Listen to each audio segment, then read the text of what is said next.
안녕하세요. 오감만족 김다영입니다. 자, 5월의 마지막 시장, 마지막 금요일 시장입니다. 여간 힘들었던 한 달이 아니었나 싶은데요. 오늘 저희 오감만족에서는 세 가지 섹터 흐름 살펴보면서 관련한 종목들의 주가 전망까지 함께 이야기 나눠보도록 하겠습니다. 채널 고정해 주시고요. 오감만족과 함께 하실 수 있는 참여 방법 지금 바로 안내 도와드릴게요. 카카오 플러스 친구 오감만족을 친구 추가해 주시고요. 고민 종목, 매수가와 비중, 마지막으로 매수일까지 이렇게 4가지 남겨주시면 상담 접수 도와드리겠습니다. 오감만족에 오는 숫자 5라는 거 꼭 기억해 주시기 바랍니다. 자, 오늘도 모셨죠? 저희의 고민 해결사 이영재 전문가님 어서 오세요. 네, 안녕하십니까. 오늘도 여러분들과 주식 이야기를 진행할 이영재입니다. 네, 저는 체감적으로 지난 10월 장세보다 이번 5월이 더 힘들었던 것 같거든요. 뭐 글로벌 이슈가 좀 특히 힘들었고 또 14거래 연속 상승하다가 반납을 하니까 시장의 실망감이 좀 더 컸는데 전문가님께서는 이번 5월이 어떠셨나요? 글쎄요. 할만한 이런 건가요? 글쎄요. 네. 지난번에 10월장은 사실은 대응하기가 쉬웠는데 이번 대응하기가 어려운 게 낙폭이 아예 크게 세게 나와줘 버리면은 대응하기가 쉬운데 네. 왜냐면 이제 그 하락도 이렇게 하락을 하다 보면은 하락의 클라이막스라는 게 터지거든요. 그렇죠. 우리가 예전에 저희가 이제 10월 달이나 1월 달에 매수를 추천드렸던 시기에는 하락의 클라이막스 자리가 나왔기 때문에 모르겠는데 이번에는 이제 하락의 클라이막스가 나오기보다는 그러니까 늪에 빠지는 장세기 때문에 네. 늪에 빠지는 장세 더 세게 죽거든요. 그쵸. 세게 죽기 때문에 발 빠지기 시작하면은 어디까지 빠질지 모르는 장세가 지속이 되고 있으나 뭐 계속 드리는 말씀대로 미중 무역 분쟁 같은 경우도 어느 정도 노출된 이슈고 새로운 이슈가 나오기 전까지는 글쎄요, 뭐 새로운 악재들이 나올 수 있겠죠. 더 여기서 악재가 더 나와요? 아, 그럼요. 그러니까 같은 뉴스도 장이 좋을 때는 이거를 호재로 인식할 수 있는 경우도 있지만은 네. 같은 뉴스도 악재에 민감한 상태에서 뭐가 터지면 또 나쁜 거 아니야? 이렇게 반응하기 때문에 어떤 뉴스가 나오든지 시장에서는 악재로 받아들일 수 있는 가능성도 있다는 점은 잊어서는 안 되겠다. 네. 그래서 추가로 특히 유럽 쪽 뭐 계속 말씀드리지만은 유럽 쪽 만약에 글쎄요, 영국 쪽이나 지금 파키스탄이 제가 알기로는 IMF 구제금을 신청했거든요. 좀 다 지금 모르고 있죠. 지금 파키스탄 제가 꽤 대단한 됐어요. 정보력이신데요. 아니 뉴스에 나온 거예요. 다들 열심히 안 보고 있으니까. 그렇죠. 저희는 미중 무역 분쟁에만 좀 그렇죠. 관심을 많이 갖고 파키스탄이 있잖아요. 네. 지금 뉴스가 5월 13일에 나온 뉴스인데 파키스탄 IMF에서 60억 달러 구제금을 받는다. 우리가 98년에 겪어봤죠. IMF인데 그쵸. 파키스탄이 작은 나라가 아니에요. 여러분들 이름 알만한 나라는 작은 나라 아니에요. 그쵸. 지금 면적이 세계 34위요, 인구가 세계 6위고 우리나라보다 GDP가 큰가요? 그럼요. 크죠. 네. GDP가 세계 41위 국가이기 때문에 결코 작은 나라가 아니에요. 네. 우리나라 GDP가 세계 몇인 줄 아세요? 몇이에요? 맞춰보십시오. 저는 한 52? 52 정도. 네. 파키스탄이 41위니까 파키스탄보다는 작겠지. 네, 그래서 우리나라, 살짝 네. 52? 52. 우리나라 맞춰볼까요? 대한민국. 대한민국. 우리나라 GDP 세계 12위예요. 12위요? 네, 놀랐죠? 정말요? 네, 세계 근데 12위예요. 왜 제가 체감을 못하죠? 진짜 우리는 체감 못하고 있지만 세계 12위예요. 정말 저희 선진국이네요. 네, 바로 네. 위가 아마 일본일 거예요. 일본이 11위인가 그러고 호주가 13위인가 그럴 거예요. 네, 아주 좋은 나라에 살고 있습니다. 일본이 11위고 네. 제 기억으로는 호주가 바로 밑이었던 것 같은데 호주가 13위인가? 아마 그랬을 거예요. 그래서 세계 13위네요. 저희가 호주보다 낫네요. 그렇죠. 네. 오스트레일리아보다 우리나라가 잘 사는 나라예요. 네. 그렇기 때문에 우리나라 예를 들어서 뭐 맨날 우리가 이제 고래 싸움에 새우등 터진다고 하지만 그렇게 작은 나라가 아니라는 점을 인지했으면 좋겠고요. 네. 근데 파키스탄이 지금 구제금융을 신청하고 있단 말이에요. 근데 지금 모르시잖아요. 대부분 다 몰라요. 의외로 파키스탄에 대해서는 관심을 그렇죠. 갖는 게 좀 덜하죠. 네. 근데 예를 들면 파키스탄이 아까 말씀드렸지만 세계 41위인데 네. 갑자기 파키스탄 IF 치니까 파키스탄만 치면은 여러분들 GDP 규모가 나오잖아요. 세계 41위 GDP인데 그럼 돌이켜 생각했을 때 그리스는 그리스가 옛날에 그리스 금융위기 때 있었죠. 우리가 2011년에 맞았는데 그리스가 52위예요. 파키스탄이 그리스보다 위에 있어요. 네. GDP 규모나 덩어리가 위인데 파키스탄이 IMF 구제금융을 신청할 정도의 상황이라는 게 지금 우리 시장에 반영이 안 되고 있는 상황이에요. 그리스도 처음에 마라 경기가 어렵다 뭐 한다 했을 때 반영이 안 되다가 네. 어느 날 하루에 갑자기 반영이 되거든요. 그런 것처럼 파키스탄뿐만 아니라 뭐 영국뿐만 아니라 지금 이탈리아도 경기가 안 좋기 때문에 어느 순간 이게 우리나라 시장을 겹칠지 모른다는 위기감이 아직도 있어요. 네. 그런 측면에서 계속 드리는 말씀이지만 1990 정도까지는 각오를 하고 가셔야 된다라는 생각이 들고 만약에 이게 시장에 반영이 되는 순간이 오면은 네. 뭐 한 1,500, 600 뭐 혹시 6월, 7월장에 장밋빛 전망이 아니다라는 거를 돌려 말씀하신 건가요? 모르죠 그거는. 그거는 지금 예측을 할 뿐이지. 그러니까 시장 그러니까 이런 관점도 생각해요. 그러니까 지금 만약에 턴을 돌리는 경우는 딱 하나예요. 1990이 되면은 저뿐만 아니라 대부분 전문가들뿐만 아니 전문가들 개인 투자들이 네. 여기가 바닥이다라고 수급이 들어올 거예요. 근데 그렇게 따지면은 공매를 치는 세력들이나 또 빠져나가는 세력들 입장에서는 지금 매도를 칠 이유가 없는 거예요. 왜냐면 여기서 더 내리면은 기관이나 개인들 수급이 들어올 텐데 굳이 이까지 밀어내려야 될 필요가 있는가. 왜냐면 자기들 물량 털리는 게 안 되거든요. 네. 그래서 제일 좋은 건 지금 1990까지 안 찍고 2000선 해서 안 상태에서 반등을 주는 게 제일 좋고 네. 그렇지 않다면은 갔다가 올 가능성이 좀 있다 말씀을 드리기 때문에 네. 좀 열어놓고 계셔야 돼요.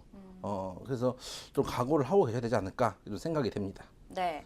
자, 이렇게 저희가 시장 이야기 좀 나눠봤습니다. 자, 앞서 제가 오프닝에서 말씀을 드렸듯이 세 가지 섹터에 대해서 좀 살펴볼 텐데요. 먼저 오늘 제약바이오 지금 이슈가 굉장히 크잖아요. 제약바이오부터 좀 이야기를 나눠볼까요? 네가 가라 저승길 특집.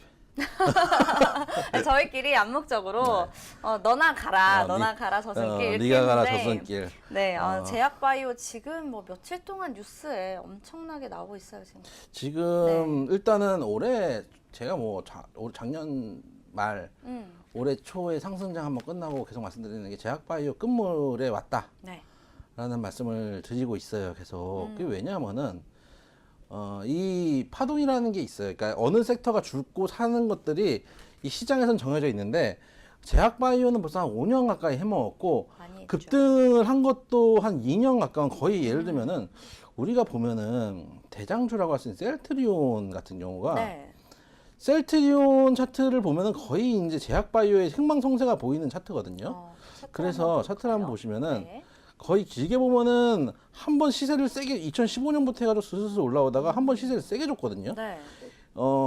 상승을 할 때는 상승의 클라이막스가 있어요. 그러니까 하락을 할 때도 하락의 클라이막스를 주고 반등을 주는 것처럼 상승을 할 때도 상승의 클라이막스를 주고 이제 부러지거든요. 지금도 계속 제가 예전에 그 38만 5천 원 옛날에 최원우 전문가랑 방송할 때 그 얘기를 한번 했잖아요. 38만 5천 원은 네네. 여러분들의 인간의 탐욕과 욕심과 그리고 희망. 꿈과 희망이 네. 모여서 영혼 2g을 더한 상태에서 만들 수 있는 가격이다. 10년 후, 20년 후면 모르겠지만 당분간은 올 수 없는 가격이라고 말씀을 드렸었잖아요. 네. 적이 있었는데 그 정도로 이 섹터는 클라이막스를 쳤던 섹터이기 때문에 제 생각에는 제약바이오 섹터는 앞으로도 쉽지 않다. 그러니까 개별주들은 움직일 수 있어요. 그러니까 개별주들은 한 번씩 이제 마지막 해머가 되기 때문에 반등을 세게 주거나 네. 막 상한가 주거나 최근에 그런 종목이 있죠. 생각나는 종목이 어떤 종목이죠? 나노메딕스. 나노메딕스 한번 보면은 네. 나노메딕스도 지금 6,000원대인데 예전에 한때가 있던 네. 놈이에요. 얘도 한때 27,800원까지 갔던 애예요. 그러다가 저가로 따지면은 3,270원까지 내려왔어요. 네. 그럼 거의 27,000원에서 3,000원대까지 내려면은 9분의 1 토막이에요. 그쵸. 9분의 1 토막 왔다가 지금 반등 주는 건 반등 주는 게 아니죠. 이 정도는 뭐 반등이 아니에요. 그냥 뭐 잠잠한 거죠. 그냥 그냥 잔챙인데 지금 그럼에도 불구하고 이런 종목들 마지막 한번 해먹으려고 움직이는 종목들이라고 생각이 좀 되고 네. 지금 뭐 코롱 쪽 얘기는 뭐 하나만 하고 인보사 사태. 그렇죠. 네. 신라전부터 보면 신라전도 올해 상반기에 원래 인상 발표가 나왔어야 됐는데 맞아요. 그게 미뤄졌거든요. 미뤄지면서 주가가 하도 많이 했던 종목이라서 이제 낙서가 많이 돼 있는데 네. 주가가 가서는 안 될 길들을 지금 가고 있어요. 원래 얘는 최소한 한 6만 1,000원대에서는 지지가 돼줘야 되는 자리예요. 그리고 아무리 못해도 얘가 만약에 더 부러진다? 지금 4만 원대 후반이 부러지면은 큰일 나는 거예요. 왜냐하면은 전에 있던 자리도 그러니까 6만 원대는 왜 6만 원대를 얘기를 하냐면 최소한 전에 갔던 저점 라인들 이 정도 라인들에서는 지지가 돼야 될 자리인데 지지가 안 돼주고 있고 네. 거기다가 지금 더 부러지고 있잖아요. 그게 그렇죠. 이제 사실은 상반기에 했던 이제 임상 결과 미뤄진 것도 있기 때문에 물론 악재로 반영이 되고 있는 것 같고 네. 이제 결과가 나와야 되는 시기예요. 결과가 신라젠뿐만 아니라 언제까지 신라젠 15만 2천 원 고점 비해서 3분의 1 토막 난 거예요. 네. 근데 이제 결과가 나와야 되는데 결과가 안 나온다. 그렇죠. 결과가 지금 안 나오고 있죠. 결과가 나와야 될 예를 들어서 코롱 말씀하셨던 코롱 티슈진 코롱 이거 생명. 예전에 제가 네. 방송할 때도 말씀을 드렸지만은 이거 정지될 수 있다. 상패도 가능하다. 이거 한 2주 전인가 3주 전인가 말씀을 드렸었는데 네. 이거 사기친 거기 때문에 상패가 되거나 만약에 정지가 된다 해도 할 말이 없는 거다. 네. 라고 말씀을 드리고 정지가 됐어요. 그 전에 방송을 보신 분들한테도 말씀드렸죠. 눈물을 머금고라도 도망가셨어야 됐는데 네. 도망가셨는지 안 가셨는지 모르겠어요. 이런 종목들도 있고 특히 코롱 생명과학도 마찬가지. 코롱 생명과학은 그나마 살아 있는데 네. 코롱 생명과학도 하루 정지되고 오늘 풀려가지고 조금 반등 주고 있는데 만약에 반등을 주면 나오셔야 돼요. 지금 상황은 이제 뭐 다 아시다시피 이제 원래 있던 약품이 잘못된 약품이더라라고 하면서 신장에서 나와야 될 게 이제 다른 데서 나오고 그쵸. 뭐 암세포를 발병시키고 그래서 식약처에서 허가 취소하고 뭐 이런 지금 사태들이 계속 벌어지고 있는데 네. 제 생각에는 생명과학도 마찬가지 이런 종목들도 지금 뭐 심하게 부러져 있잖아요. 그렇고 다른 종목을 보면은 어제 유상증자 공시가 났던 헬릭스미스였던 것 같은데 네네. 헬릭스미스도 오늘을 지금 거의 보합권인데 어제 유상증자 발표 나면서 14%까지 빠졌어요. 이런 종목들 지금 거의 보면 차트들이 이렇잖아요. 차트들이 그렇죠. 위에서 꽂아 내리는 차트. 네. 아까 말씀드렸던 뭐 생명과학은 볼 것도 없고 그렇죠. 티슈진 마찬가지고 네. 신라젠도 지금 위에서 그나마 신라젠이 잘 버티네요. 그나마 잘 버티지만 그래도 흘러내리는 차트. 또 대표적인 게 셀트리온. 네. 셀트리온도 마찬가지고 계속 흘러내리고 있기 때문에 네. 저점을 지켜주지 못하고 흘러내리고 있는 차트들이 많기 때문에 업종 자체도 쉽지 않다고 생각을 해야 되는 것 같아요. 그나마 셀트리온이나 신라젠 이런 건 덩치들이 있기 때문에 좀 버티는 거지. 네. 이런 식으로 흘러내면 업종 자체가 흘러내릴 가능성이 높다. 그리고 예전에도 그랬지만은 한두 군데 악재가 터지면은 연쇄적으로 악재가 터지는 경우들이 맞아요. 많기 때문에 업종 자체가 죽을 가능성이 높다라고 판단이 돼서 네. 저는 제약 특히 이제 삼성바이오로직스도 네. 아직 삼성바이오로직스 최근에 주가를 보면은 볼까요? 아직도 뭐 악재 끝나지 않고 지금 아, 계속 그럼요. 조사를 받고 있죠. 삼성바이오로직스 저좀 닫겠어요. 삼성바이오로직스 네. 살아나려면은 여기서 지지를 해줬어야 돼요. 한 31만 원대에선 지지를 해줬어야 되는데 네. 이 라인 또 깨워가고 지금 이 자리 지금 현재 위치 정도 28만 원대 초반 중반이면은 옛날에 정지됐다가 정지되기 직전 가격이랑 거의 비슷해요. 네. 정지되기 직전 가격에 저점하고 비슷한 가격까지 내려왔기 때문에 큰 종목들도 지금 힘을 못 쓰고 있죠. 네. 또 작은 종목들 예를 들어서 뭐가 좀 있을까요? 작은 게 뭐가 있을까요? 제약 룩스형, 필룩스. 필룩스. 필룩스도 지금 보면 차트가 흘러내리는 차트가 네. 나오고 있고 이 필룩스도 사실 여러분들 되게 좋아하는 종목들인데 얘도 지금 흘러내리고 지켜줘야 될 자리가 있었는데 지켜줘야 될 자리도 못 지켜줬어요.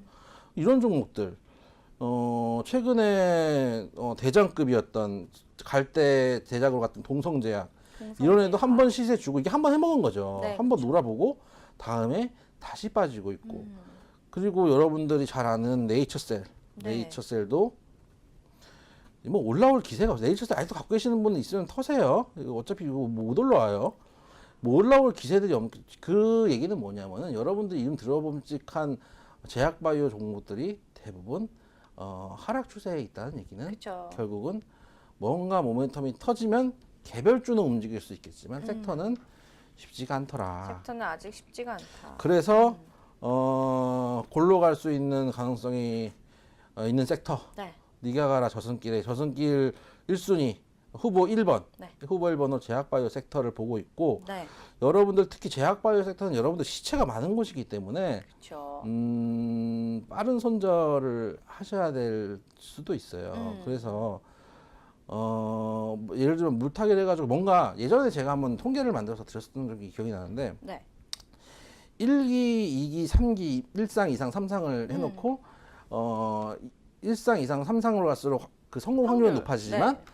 그 주가의 상승률은 떨어진다는 걸 맞아요. 보여드렸잖아요. 왜냐하면 이미 가격에 반영되어 있는 것들이 있기 때문에 추가 상승 어렵고 오히려 추가 상승을 할 때일수록 매물들이 나와 차익 실현 매물이 나오기 때문에 그렇죠. 빠르게 가기 힘들고 거기다가 제약바이오 섹터는 지금 예를 들면은 뭘 볼까요? 삼성바이오 로지스라고 치죠. 삼성바이오 로지스라고 치면은 이미 차트 한번 보시면은 이 상단에 누군가 거래를 했을 거 아니에요. 그쵸. 거래를 했던 매물들이 여러분들 오랜만에 한번 차트를 한번 조금 제가 쓰는 게 아니니까 변경을 해보면 매물들 차트를 한번 보면은 이게 뭐냐면 이게 이제 매물들이 집중되어 있는 라인이에요. 네. 이건 이제 거래가 있던 가격대들을 표시해 주는 건데 삼성바이오 로지스 같은 경우는 36만 원대, 40만 원대까지 30만 원대, 뭐 40만 원 초반에서 30만 원대까지인데 이렇게 보면은 여기를 뚫고 나가야지 그래서 시세가 나는 건데 그쵸. 여기를 뚫고 나기가 쉽지가 않은 거예요. 그러니까 위에 지금 매물대가 잔뜩이죠. 예를 들어 동성제약. 동성제약도 지금 보면 이 가격대, 현재 가격대에서 2만 원대 중반까지 전부 매물대예요. 이 매물대를 뚫고 나가기가 쉽지가 않아요. 그만큼 뚫고 나가려면 이 섹터 자체가 힘이 있어야 되고 종목에 힘이 있어야 되는데 네. 종목은 힘이 붙을지 모르겠지만 섹터가 힘이 없기 때문에 제가 보기에는 여러분들 갖고 계시면 위험한 sek터 특히 만약에 정말로 인보사 때문에 티슈진이 뭐 상패를 당했다 이러면은 이제 좀 어떻게 될지 삐끗죠. 모르겠어요. 네. 그래서 제 생각에는 여러분들 제약바이오는 좀 피하시는 게 어떤가. 근데 물론 이런 경우는 있어요. 지금 장이 빠졌기 때문에 한번 장이 상승을 할 때 조금은, 제약바이오가 되게 세게 갈 수 있어요. 그게 이제 회강만조라고 하나요? 그 갑자기 단어가 생각이 나는데 죽기 전에 네. 마지막에 그 혈색이 좋아지고 세상에. 세상 그 갑자기 막 사람이 힘이 솟다가 가는 그런 코스일 가능성이 한 번 정도는 제가 봤을 때는 장을 돌려야 되기 때문에 수급이 들어오면서 한 번은 해먹을 수 있는데 그 이상은 조금 힘들지 않은가 이렇게 좀 생각이 돼요. 네. 그래서 제 생각에는 제약바이오 섹터가 골로 수 있는 후보군 중에 하나가 아닌가 네. 좀 말씀을 좀 드리고 싶어요. 네, 저희가 이제 첫 번째로 제약 첫 번째 바이오. 저승길 갈 후보군. 저승길이란 말은 좀 무서우니까 요단강 특집으로 좀 바꿔볼까요? 네, 첫 요단강 번째로 더 무서워요. 요단강 특집 제약바이오 섹터에 대해서 저희가 이야기를 좀 나눠봤습니다. 자, 가지고 계신 분들은 얼른 좀 대응을 하셔야 될 것 같아요. 그래서 저희가 조금 이렇게 좀 강하게 말씀드리는 것도 반등은 있죠. 줄 것 같아요. 그러니까 반등 시 매도를 하시는 반등이 언제 반등이냐면 시장이 코스닥이 올라오려면은 결국 제약바이오가 올라와야 되거든요. 코스닥이 한 번은 올라올 거예요. 설마 이렇게 뭐 그냥 그대로 가진 않겠죠. 그대로 이제는 예를 들어서 제약바이오가 요단강을 건넌 게 아니라 코스닥에 건넜더라. 뭐 코스닥 지금 뭐 700 왔다 갔다 하는데 뭐 한 300 된더라. 뭐 이렇게 된 뭐 그게 뭐 종목 내 뭐 리노미네이션 뭐 이러면서 갑자기 뭐 단위가 바뀌거나 하지 않는다면 제 생각에 한 번 반등은 줄 수 있어요. 그때는 나오셔야 되지 않을까 이렇게 좀 생각이 좀 돼요. 그 한번 반등될 때를 절대 놓치시면 안 될 것 같습니다. 네. 자, 그렇다면은 저희가 제약바이오 이외에도 또 이번 달 키워드를 살펴볼 텐데 키워드 중에서 뭐 미국, 중국, 화웨이 이 세 가지를 좀 빼놓고는 저희가 시장 설명을 할 수가 없어요. 그래서 중국 소비주에 관련돼서도 한번 체크를 해봐야 될 것 같거든요. 네. 또 중국 관련해서 굉장히 잘 알고 계시잖아요. 네가 가라 요단강 두 번째 후보군 네. 중국 관련주들이에요. 중국 관련주입니다. 특히 화장품도 있고 또 이제 카지노 관련주들도 있고 네. 여러 가지 종목들이 있는데 제 생각에는 제 중국 관련주를 어렵게 보는 이유 중에 하나는 뭐냐면은 네. 사실 사드 보복 때문에 우리 그 나라에 이제 중국 관련된 그쵸. 종목들이 못 간다는 얘기들이 많았는데 네. 사실은 사드가 어느 정도까지 영향을 미치느냐에 또 한번 대해서는 얘기를 고민을 좀 해봐야 될 것 네. 같아요. 왜냐하면은 중국 관련 소비주가 예를 들어서 여러분들 제일 좋아하는 게 제이준 코스메틱 이런 애들 맞아요. 화장품 관련주. 거의 뭐 이제는 이제는 우리가 헤어져야 할 시간, 다음엔 안 만나요. 이런 느낌이라고나 할까요? 지금 네. 거의 몇 년 전 가격이에요. 2016년 가격이고, 네. 갔다가 지금 보시면 매물 차트가 지금 나와 있잖아요. 그쵸. 위에 매물이 차곡차곡이기 때문에 상승을 할 때도 제한적일 수밖에 없어요. 그런데 그럼 여기서부터 이제 사드 보복이라고 소위 말하는 이제 하락을 지금 1년 넘게 하고 있는데, 네. 저는 그렇게 봐요. 과연 이게 사드 보복 때문에 이렇게까지 매출이 안 나오고 뭐 실적이 떨어지고 이렇게까지 주가가 빠져야 되나라는 생각이 있어요. 네네. 이제 대부분 얘기는 그런데, 그러니까 일단은 지금 추가 악재라고 생각하는 건 화웨이예요. 화웨이죠. 화웨이 장비를 우리나라에도 사용하지 말라는 식으로 미국이 그래서 압박을 주고 있는데, 네.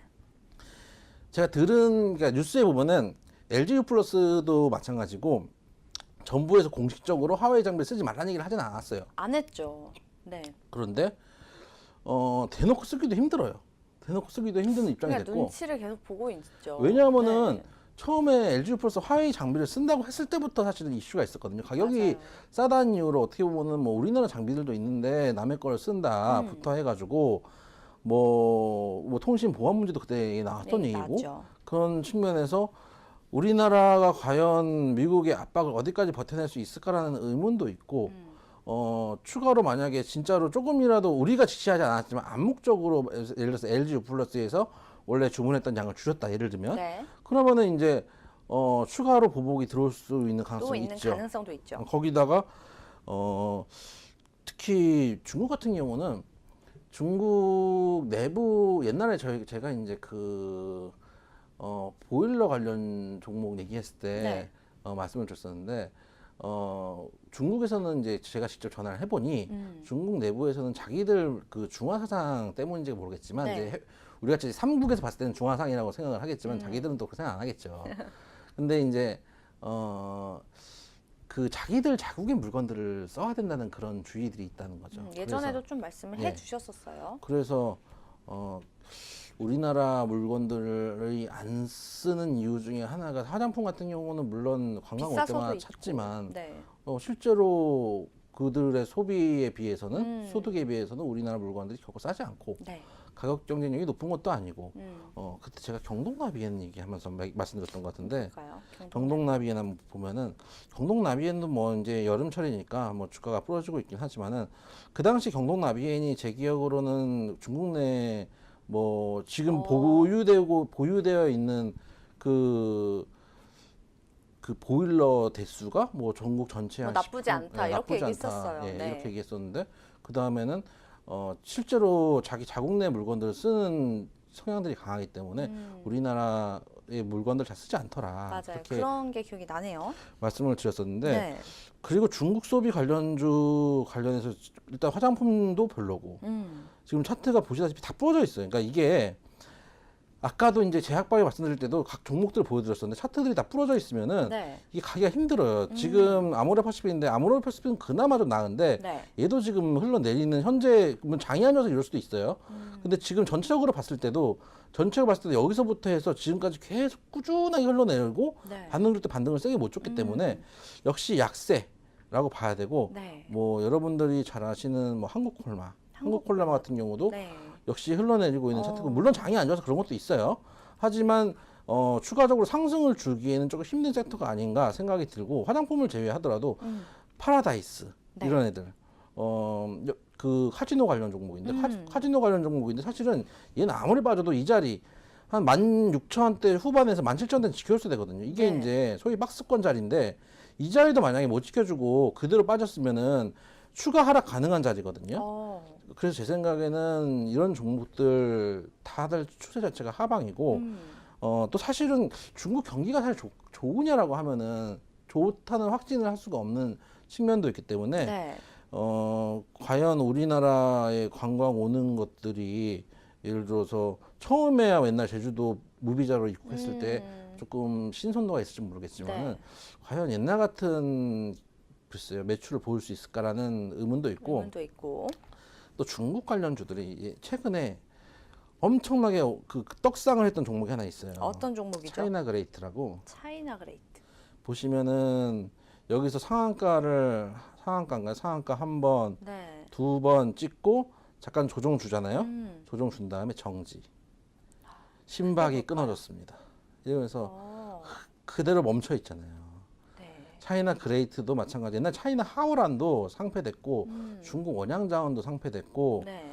지금 중국 관련주 소위 말하는 차이나 그레이트도 진짜 이 그 뭐냐 웨이저 방송 전문가 나쁜 놈들인 게 차이나 그레이트 상한가 찍을 때 네. 아 간다고 어. 아 역시 중국 소비 관련주를 사시는 것보다는 차라리 중국 종목들을 사시는 게 좋고 그 중에서 우리 회사 우리나라에 상장돼 있는 게 뭐 차이나 그레이트고 그다음에 골드 퍼시픽이 아마 중국 회사일 거예요. 골드 퍼시픽. 골드 퍼시픽이 그나마 그나마 살아 있는데 아직 얘는 거래되고 있는데 얘도 네. 지금 추세를 깨고 하향 이탈하고 있기 때문에 얘도 쉽지 않아요. 네. 그래서 저는 그래서 중국 종목들을 좋아하지 않아요. 이게 어. 옛날에 특히 예전에 주식했었던 분들은 중국 원양 자원이에요. 중국 원양 자원 같은 경우도 웨이저 방송에서 많이 추천을 하기도 했고 또 중국 그 당시에 중국 관련된 종목들 한참 붐을 일던 때기 때문에 네. 뭐 중국 펀드를 사서 뭐 10% 뭐 수익 났더라, 뭐 100% 수익 났더라 하던 그런 시절이에요. 근데 결국은 덜컥하고 멱살 잡혀가지고 성패당하고 이런 경우들이 많기 때문에 저는 중국 관련된 종목들을 물론 하방을 잡으면 사야 돼요. 왜냐하면은 이게 중국 관련된 종목들이 사실은 우리나라가 중국 시장과 연관도가 크기 때문에 한 번은 시세를 그러니까 예를 들면 이거예요. 제약바이오는 마지막 한 번 회광반조 자리 주고 네. 안녕 세이 굿바이 일 가능성이 높은 반면에 중국 관련주는 중국 주식 제외한 중국 소비 관련주는 더 빠지더라도 한 번 자리를 잡아주면 그때는 들어가도 되는 자리가 나올 것 같아요. 근데 현재 시점에서는 위험한 상황이 아닌가라는 생각이 들어서 네. 현재 시점에서는 좀 피해야 될 섹터가 아닌가라는 어. 생각이 들어서 중국 관련주들을 좀 뽑아봤습니다. 네, 요단강 2탄 중국 소비 관련주 저희가 말씀을 드렸습니다. 사드 보복 때문이다라는 얘기가 나오고 있지만 사드 보복이 완화됐다는 뉴스들도 계속 들려오는데 계속 주가는 좀 가지 못하는. 그냥 기사 쓰기가 편한 것 같아. 그냥 이렇게 해서 중국 소비 관련주 빠지면은 자 사드 그래서 넣고 올라가면은 사드 보복 완화. 거의 지금 미중 무역 분쟁 뉴스 기사 쓰는 거랑 이런 기자들이 일을 그래도 월급 주나 보죠. 그래서 저희가 네. 이제 중국 소비 관련주를 좀 얘기를 해봤는데 좋지 않아요. 그리고 이제 또 국내에서 어떤 게 좋지 않나 이렇게 좀 찾아보다 보니 아무래도 엔터주 그쵸. 관련해서 이슈가 굉장히 올 초부터 컸죠. 엔터주 얘기 또 하면은 할 말이 많을 것 같은데 한번 얘기 저는 할 나눠볼까요? 말이 없는 사람입니다. 그래요? 저는 엔터주에 대해서 할 말이 없는 갑자기 사람이고 네. 지금 엔터주가 여러분들이 잘 아시는 SM이나 그다음에 SM, JYP 그나마 SM이 크게 반등을 줬는데 네. 사실은 지금 엔터 관련주들은 전부터 제가 뭐 되게 위험하다고 말씀드렸죠. 1번은 실적을 믿을 수 없다. 2번은 실제로 너무 고평가돼 있다. 네. 3번은 이제 최근 나온 이슈죠. 승리 게이트 해서. 승리 정준영이 뭐 이런 애들 네. 해가지고 터졌는데 처음에 승리 터질 때도 말씀을 드렸지만은 지금 뭐 김학의 차관부터 연예인이 아니지만은 그 고위층들이 엮여 있는 게 있기 때문에 고위층들 뉴스를 덮기 위해서는 자극적인 연예인들을 뉴스를 내보낼 수밖에 없고 네. 여러분들이 어쨌든 간 어떤 사건이 진행되거나 연예인이 연루가 돼 있다 안 돼 있다를 알 수 있는 거는 결국은 뉴스를 통해서 알 수 있잖아요. 그쵸. 근데 뉴스가 자극적인 뉴스가 나오기 때문에 투심이 좋을 수가 없어요. 네. 그런 측면에서 저는 엔터주를 계속 안 좋게 봤다고 말씀드렸고 그 당시에 또 말씀드렸던 게 뭐냐면은 승리가 이렇게 된다는 얘기는 현석이 형도 올라올 수 있다라고 말씀을 근데 드렸었는데 뭔가 받으신 것 같아요 신내림을. 근데 진짜로 올라왔죠. 진짜 올라왔어요. 이게 여러분들 주식할 때 옛날 어르신들이 생각하면은 그 어르신들 말씀을 잘 들어야 됩니다. 그런가요? 그럼요. 끼리끼리 논다 이렇게 말씀을 하셨다 이거죠. 승리가 보면은 어리잖아. 저보다도 한참 어리거든요. 저보다도 어려요. 그 정도인가요? 네. 그 정도군요. 근데 승리가 한참 어린데 네. 걔가 도대체 이거 어디서 배웠을까? 라는 생각을 해보셨군요. 그럼요. 그러면 결국은 그리고 옛날에도 빅뱅에 이제 그 지금 군대 가 있는 그 제일 그 누구죠? 태양과 지디요. GD도 네. 그렇고 태양 잘 기억 안 나는데 태양이 아니고 탑이다. 그렇죠. 네. 탑. 저희도 세대가 이제 누누이 말씀드리지만 저는 이문세 좋아하고요. 이쪽 신해철 좋아하시는 분이라서 저희가 좀 아이돌과 거리가 멉니다. 저랑 이제 같이 가기로 하셨군요. 네. 그래서 GD 같은 경우도 네. 마약 그때 의혹이 있어 박범도 진짜 그랬었고요. 탑. 네. 그쪽 탑도 그랬었고 다 이제 그 동네가 좀 그렇잖아요. 그러면은 승리가 나왔을 때도 그때도 말씀드렸지만은 이거는 예서 어느 정도 조사가 이루어지고 팩트가 왔다 갔다 하잖아요. 네, 그렇죠. 팩트가 왔다 갔다 하다가도 만약에 그 고위층들 문제가 꺼지지 않으면 팩트가 아닌 허구들까지도 나올 수 있는 단계가 온다. 예를 들어서 진짜가 아니고 예를 들어서 승리가 A라는 잘못을 했어요. 진짜 잘못한 거예요. 예를 들어서. 네. 근데 B라는 잘못을 한 적이 없는데 이제 뉴스를 가라앉히기 위해서 온갖 의혹을 터뜨리는 거죠. 실제가 아닌 것까지도. 아니었지만 의혹은 뿌릴 수 있기 아, 때문에. 그럼요. 네. 우리 언론들이 또 그런 거 잘하거든요. 그래서 그런 것들이 터질 수도 있고 또 더군다나 만약에 이게 YG가 연관돼 있어서 양현석이까지 말려 들어가면은 네. 정말 이제는 예를 들어 승리권이면은 하나의 소속의 아티스트지만 양현석은 대빵이잖아요. YG.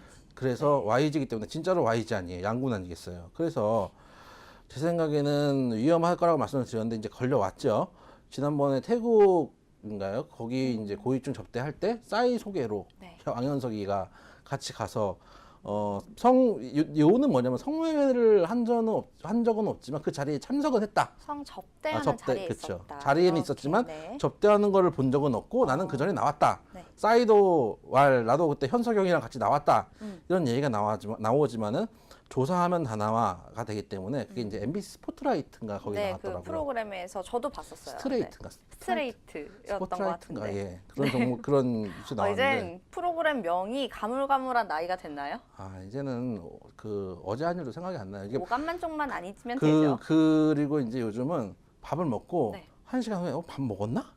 이러고 그러면 병원에 가서 치매 관련주 좀 치매 관련주를 치매 좀 찾아. 관련주로 네, 그래서 하셔야 될것 같아요. 그런 그 뉴스들에서 네. 나오고 있는데 그런 측면에서 엔터주는 안 좋게 보지만 딱 한 섹터는 괜찮아요. 어떤 거죠? 방탄 관련주는 살아 있어요. 아, 방탄 관련주는 살아 있고 네.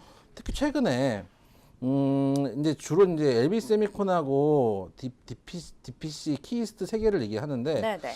키이스트 그래도 한 번 치워줬다가 지금 많이 빠그라졌네요. 많이 빠그라졌는데 네. 일단은 장기 평대를 깨고 가진 키이스트는 지금 들어가도 나쁘지 않네요. 지금 손잡고 짧게 잡고 들어가도 나쁘지 않고 네. DPC 같은 경우도 지금 DPC는 조금 아슬아슬하네요. 지금 DPC는 좀 아슬아슬하고 근데 네네. LB가 최근에 많이 가더라고요. 그렇죠. LB는 사실 정통이 아닌데도 LB가 최근에 좀 많이 갔어요. 네.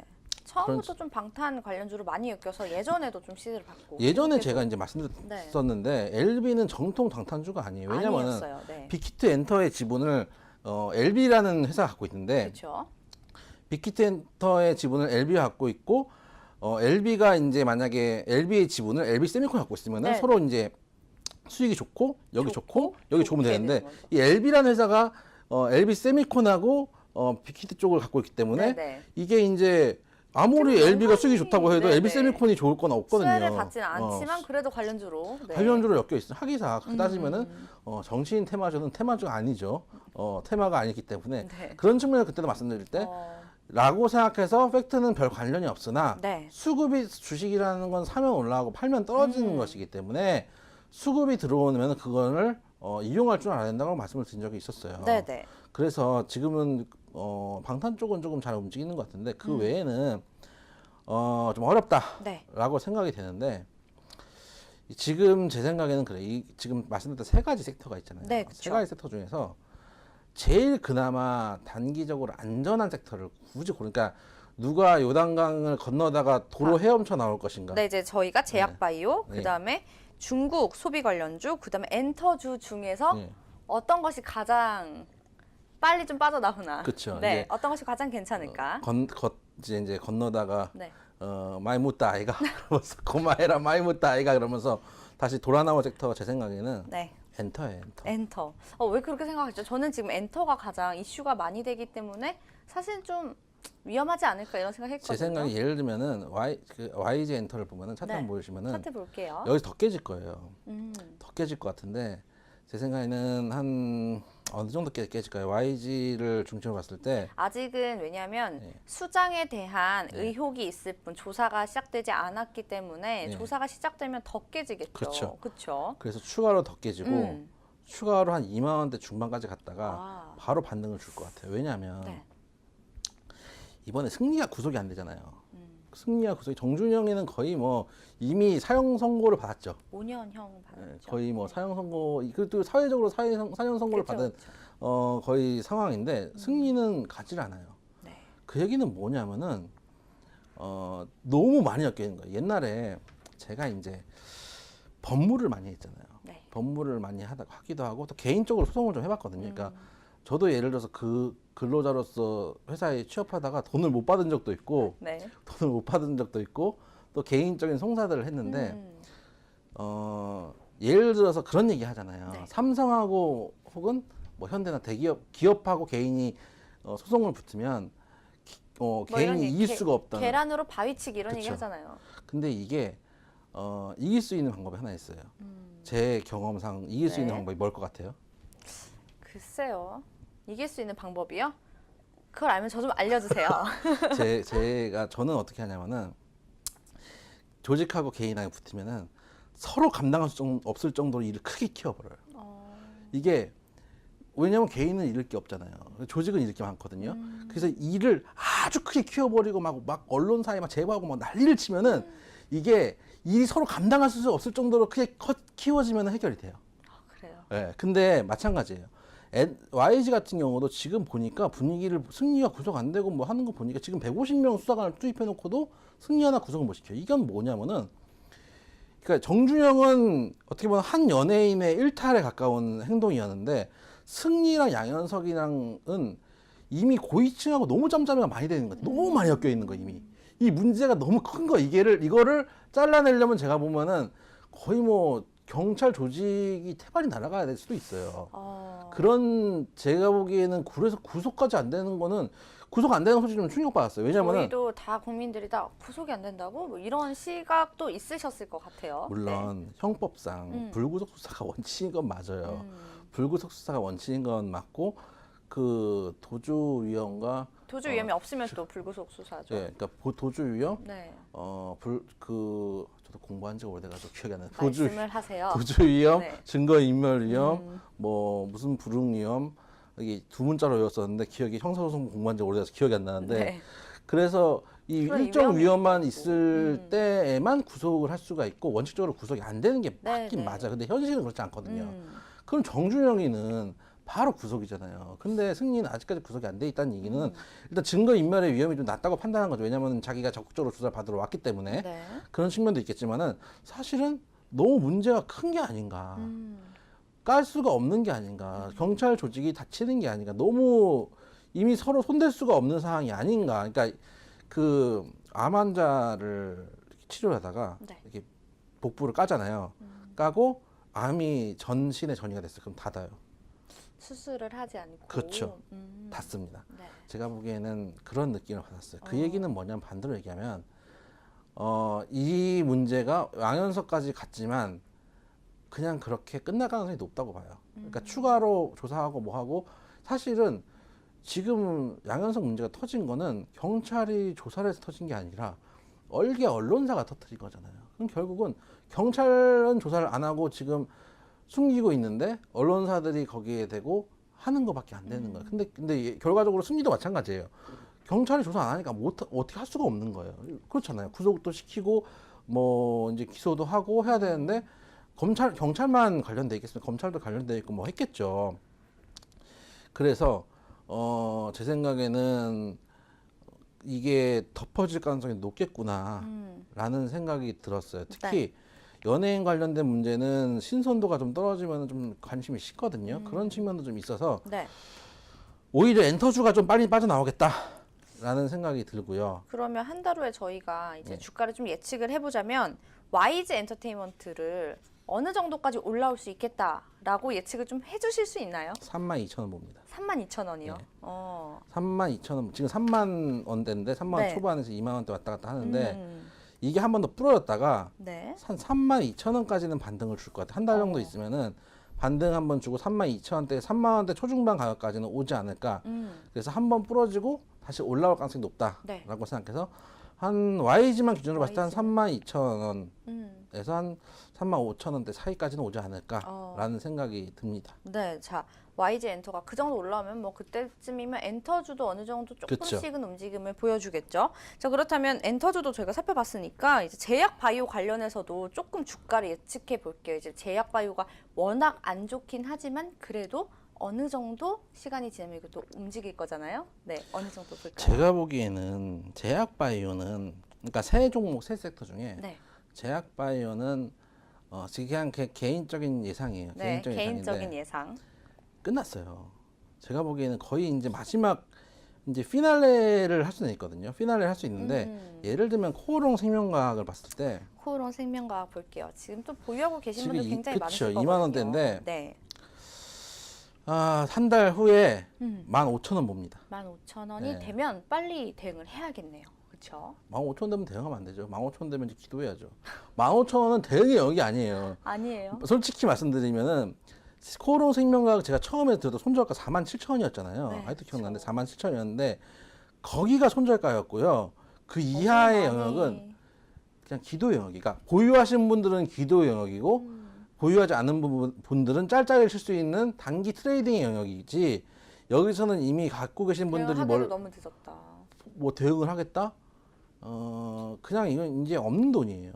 어떻게 어쨌든 15,000원대까지 가도 대응을 못 하실 거기 때문에 네. 제 생각에는 얘는 한 달 정도 지나면 한 15,000원 정도까지 오지 않을까 그렇게 좀 생각이 되고 네. 세 가지 섹터 중에서 예를 들어서 엔터는 빠지지만 결국은 이게 흐지부지 될 때쯤 되면은 저가 매수가 들어올 거거든요. 그쵸. 그래서 반등을 줄 것 같지만 제약 바이오는 몇 개 종목들 마지막 피날레 칠 수는 있겠지만 코오롱 생명과 같은 경우는 15,000원까지 가지 않을까 15,000원까지 라는 조심스러운 예측을 해봅니다. 조심스러운 개인의 생각. 네, 그다음에 저희 파라다이스도 한번 볼게요. 네, 파라다이스는 이제 중국 소비 관련주인데 그나마 그래도 좀 괜찮지 않을까요? 중국 소비 파라다이스는 중국 소비 관련주는 제 생각에는 늪에 빠지듯이 빠질 것 같아요. 아니 그러니까. 근데 말씀을 나누다 보니까 너무 부정적이시다. 그렇죠? 근데 제가 말씀드리지만은 오늘은 특별히 안 좋은 섹터들만 가지고 나온 거기 때문에 네. 이미 니마 그 강을 건너지 마오 하는 그 강에 지금 반쯤 왔거든요. 지금 이까지 목에 차 있어요. 지금 이거를 저까지 갈 것이냐 아니면 다시 건너올 것이냐 이 둘 중에 문제밖에 선택을 해야 되는 되죠. 문제이기 때문에 네. 이미 강을 건너고 있는 아이들 이거 사실은 강을 건너고 있는 아이들을 제일 많이 갖고 있어요. 개인 투자자들은. 왜냐하면은 올라갈 땐 빨리빨리 쳐내고 내려갈 때는 손절을 못하기 때문에 이런 섹터를 제일 많이 가지고 계시는데 네.